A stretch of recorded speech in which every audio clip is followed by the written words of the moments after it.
Hello there everybody, Sam's Trains here, welcome back to the railway and welcome back to yet another running session. This is going to be a good old-fashioned running session, just the way I used to do it. And as I'm sure you can tell by now, it's all about 060 locomotives. And I came to realise while I was trying to decide what locos to run for this video, just how many beautiful 060 designs there were out there. So I hope you're going to enjoy this as much as I know I am. And so I think that's all I've got to say. Let's get started with the first loco. And the first locomotive is definitely one of my favourites. It's a Southern 060 from Drummond, the Drummond 700 class, number 695. Beautiful locomotive, and as you can see she is coupled up to quite a big rake of ocean wagons, and I'll just grab this point in fact so I can get her out, but this is certainly not one of my favourite manoeuvres. You know, it's a lot of wagons in a siding, and probably it's going to go wrong, but you got to try these things. So I'll be brave and we'll give it a try. Here we go then, the Drummond 700 class. I thought she wasn't going to move then. Okay, steadily does it. I do tend to rush these things, and that tends to cause accidents. So I'll try not to rush it. And so far so good, I've not heard any derailments.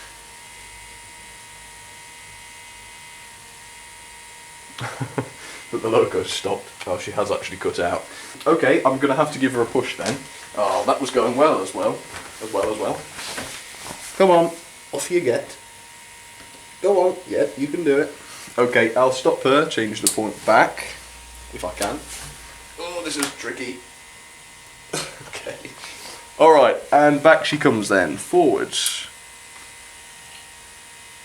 Well, that wasn't too bad. I would rather have to give her a push than have to put all the wagons back on the track. So that is pretty good. Alright, I'll let her run around for a second then, and here is a little bit of history on the 700 class. So this class first appeared on the LSWR in 1897 to the design of Drummond, as we've already been saying. The class bore resemblance to many other Drummond designs, including the M7, which actually shared the same boiler. This example, number 695, was built in 1897, withdrawn in 1962 and cut up during 1963. So it worked for a hell of a long time, a really, really long time. 30 of the class were produced in total, all of which were rebuilt in various ways over the years. Sadly, they were all scrapped and none of them were preserved, and the last were withdrawn in 1962 after 65 years of service.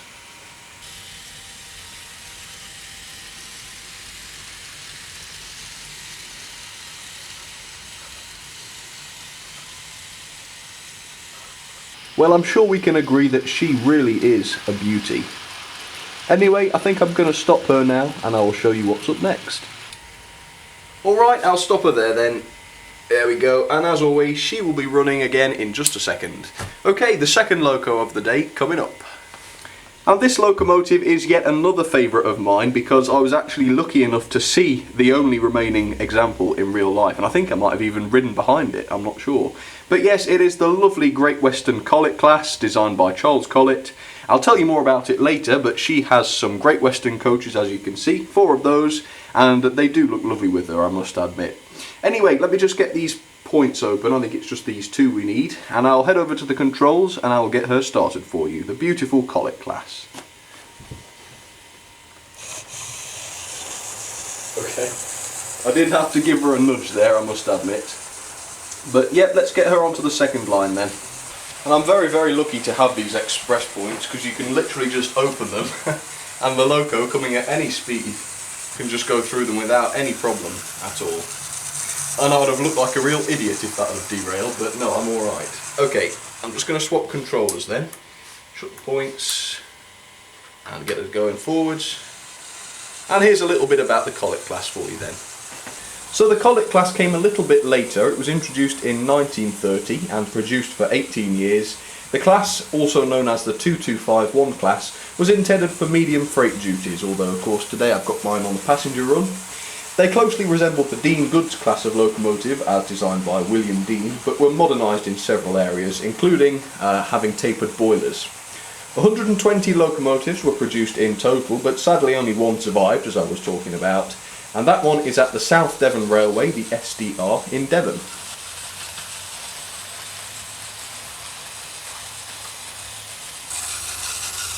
Well, we're definitely being treated to a fantastic performance today. That Colne Loco definitely doesn't normally run this well. Well, I don't remember it doing anyway. Yep, she's very good. Right, I'm going to wait for her to get around to the front then, and then I'll give her a stop. Right, let's see if I can do a nice controlled stop next to the Drummond 700 class. There we go. Yep, not too bad. Okay, well that is the first two beautiful 060s. Let's look at the third one. Time for a lovely classic now, and of course this is the Hornby Ginty in the LMS Maroon, and she has just a small goods train. I really like doing these mixed tiny goods trains. I think they look fantastic. So yep, let's get her started then. I just need to open these two sets of points, and then she's right where we want her on the outer line. So okay then, let's get the Ginty up and running.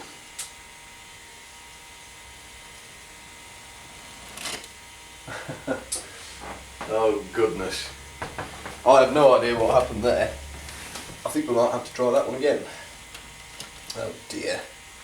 Everything's come off the track. Alright, okay. You're going to have to pretend you didn't see that, okay? So, yeah, this is the Ginty, lovely locomotive. Let me get her started for you. Let's see. Alright, here we go. Oh, come on. This is getting ridiculous. Go on. Get going. Okay. Hopefully that should be better. There we go, perfect. Okay, here's a bit of history then on the class. So these 060s came from the LMS, as you can tell, and they started life in 1924 when 422 of them were produced, and the Gintys were influenced by a few different engineers, including Samuel Johnson, but they were officially designed, or maybe rebuilt, I can't remember which it was, by Henry Fowler for freight. All but 10 were scrapped unfortunately, and of those 10, 9 were preserved and one of them was used for parts.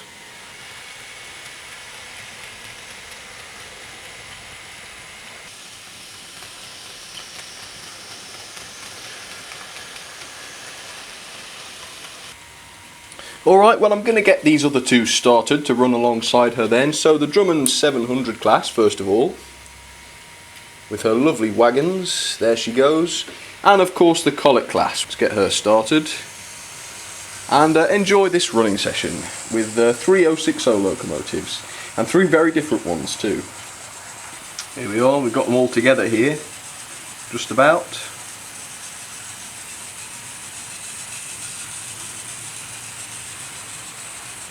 Lovely. And they're all running very well as well. There's the collet. I think that's got a lot of character, that one has, hasn't it? The old collet. Beautiful. And they're just about running at the same speed as well. Although the collet is just overtaking slightly, but it's a bit like a race, isn't it? The Drummond 700 is on the inside, so it keeps catching up on each curve.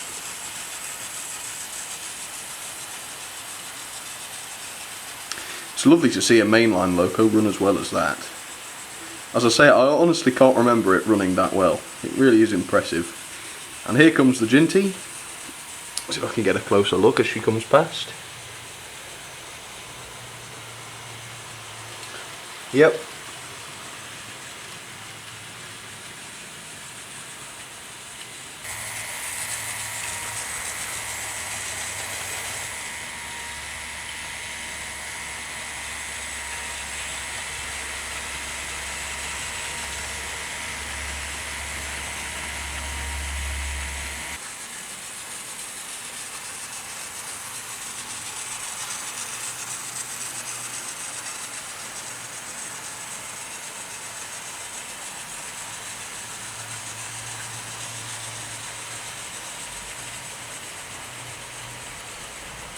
Well, I hope you're enjoying the video so far. I think it's just about time for me to put these 3 locos back into their sidings, and I will do that off camera because you know, I don't want to keep you here all day. So I will do that off camera, and then I'll come back and I will show you the next 3 locomotives. So I'll see you in a minute, folks. Alright, so I managed to get them all back into their sidings without a fuss. It all went very well. So now I'm ready then to show you the next loco, and this is a beautiful LMAO locomotive, so yep, not heard from the LMAO yet. And it is of course the J15, a very tiny but very, very gorgeous little 060. And she has another one of those lovely little mixed goods trains which I like so much. So I'm just going to grab these points then, there we go. And it is a bit precarious once again because she's got to reverse out, but I guess we'll have to see what happens. So here we go then, a little bit of power. Let's get her out of there. And she also needs to move onto the very inner line. So yes, a bit of shunting still to do. But look at that, how beautifully silent that is. Right, let me change the point back. There we go. And before she reaches these express points, I'm just going to change them. And that should take her onto the middle line. And then I'm just going to use those points there to get her onto the very inside line, and that should do it. Still need to review the J15. Oh god. Alright, stop. Everything's okay. Okay, quick jump cut, let me fix that. Okay, well she did that okay, let me just keep her going backwards. I'm so impressed that all these wagons are staying on today. And yep, let's bring her onto the inner line then. Let's see if the wagons can behave as well as they did. Yep, they're good. Okay, change them back then. And here's a little bit of history on the J15. Now the J15s weren't actually called J15s when they were first built in 1883. I've forgotten what they were called, but if anybody knows, do let me know. Anyway, they were first constructed on the Great Eastern Railway, and they were built at Strafford Works to the design of T.W. Worsdale. And the class was intended for mixed traffic, and they were extremely successful, so much so that they continued to be built for another 30 years. In total, 289 were built, although only one has been preserved.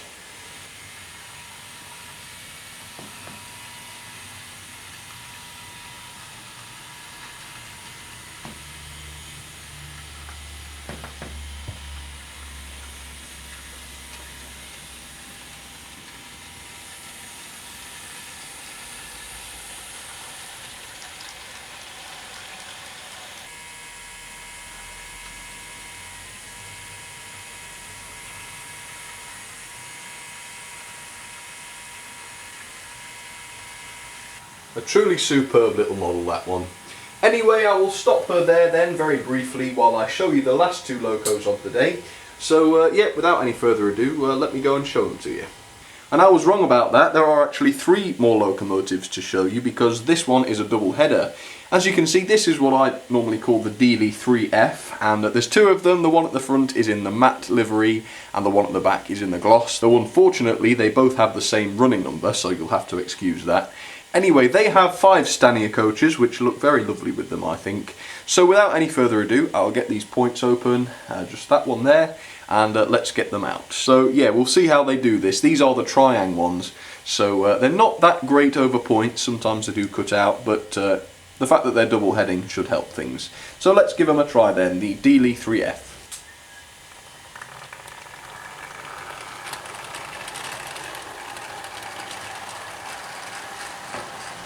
Yep, they seem to have helped each other out there. Okay, let's get them onto the middle line then. Okay, I'll just change the express points once again. And they shouldn't cut out on these. Nope, they didn't. And I'll just swap controllers while we're at it. There we are. And speed them up a bit now, I can as well. There we go. And I couldn't find an awful lot of history on these, but I'll give you what I did get. So the Midland Railway Johnson / Divi 060s were a large class of various locomotives produced between 1875 and 1908. Although some of them differed in design, they were all grouped together as the same type and typically performed goods duties, although they were also ideal for passenger services.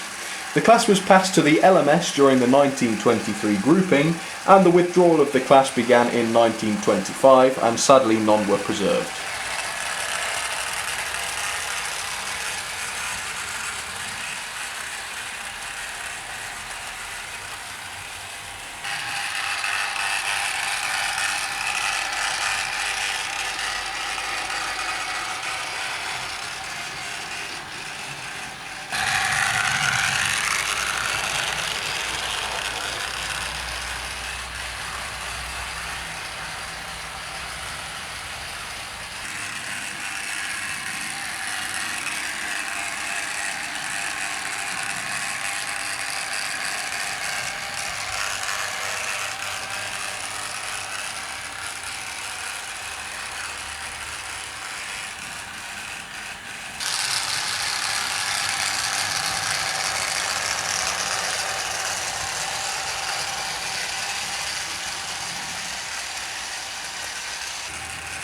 Okay, time to stop these two lovely locos then, and they are real classics. I'm sure lots of people remember these.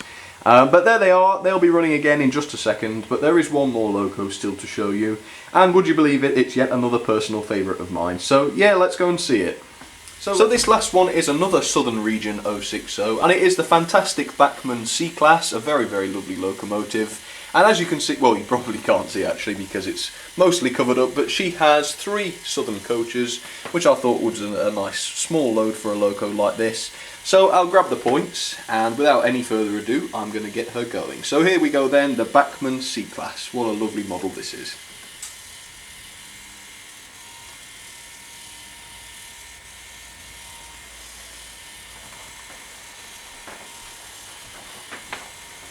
There we go. I'm glad to see all the coaches have stayed intact.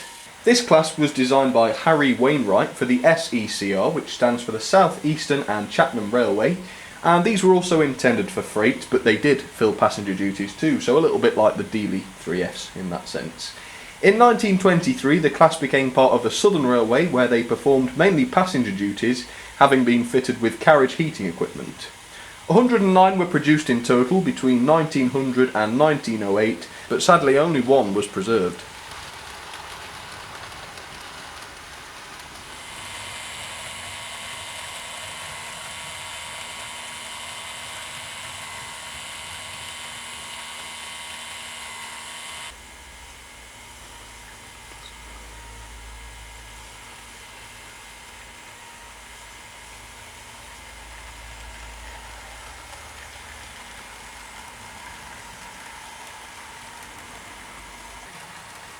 Okay, let's get the other 2 locos running alongside the C Class then. And of course now you've seen all 6 locomotives, so do let me know which one was your favourite in the polls. Now annoyingly the polls only let you choose, I think, 5 answers, so I can't put all 6 answers down, so I might have to merge 2 of them together. So I apologise for that, but still let me know, because I like to know what you guys like as well as just what I like. That C Class really is running beautifully now. And I say now because yesterday I was testing her to run in this video, and she had this awful grinding noise while she was running, so I took her to pieces completely, or almost completely, which isn't a very nice task by the way with these, and cleaned her and oiled her, and now she runs just perfect like she did when she was new. So I'm pleased about that, and I'm sure you'll agree she did run well when she was on her own. Obviously the Triang 3Fs are now making a lot of noise, so you can't hear just how quiet she is, but she is very good.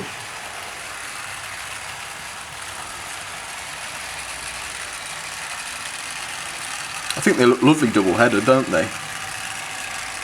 And one day if I have enough money, I might try and get one of those renumbered perhaps. I don't know how I feel about that, because I do love keeping them in perfectly original condition. I know there's a lot of them still around, but I do like to try and protect them if I can, you know. C Class running beautifully, and let's not forget about the stunning what is it called, J15. I was going to say S15, not quite an S15, but as I was saying before I was interrupted earlier, I do need to review that J15. It's a gorgeous model.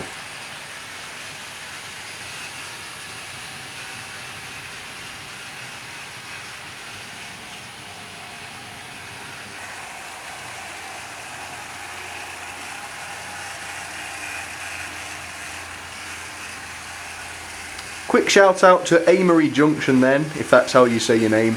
I seem to be able to mispronounce everything, don't I? But yeah, Amory Junction wanted me to give him a shout out, so yes, hello to you. Alright, I think we're done anyway. Yes, that was some 060s. Sorry about that, I think Captain Obvious must have paid me a visit there. But anyway, I do hope you've enjoyed the video. If you did, please feel free to leave it a like or even a comment, because I really do love to get your feedback. And of course, if there's anything you'd ever like me to do, if you have any ideas, please let me know, because, you know, I tend to run out of ideas quite easily, but you guys seem to keep me going. Anyway, once again, thank you very much for watching. If you'd like to, you can check out the Facebook and Twitter pages, and they're at facebook.com/samstrains or twitter.com/samstrains. It would be lovely to see you on there.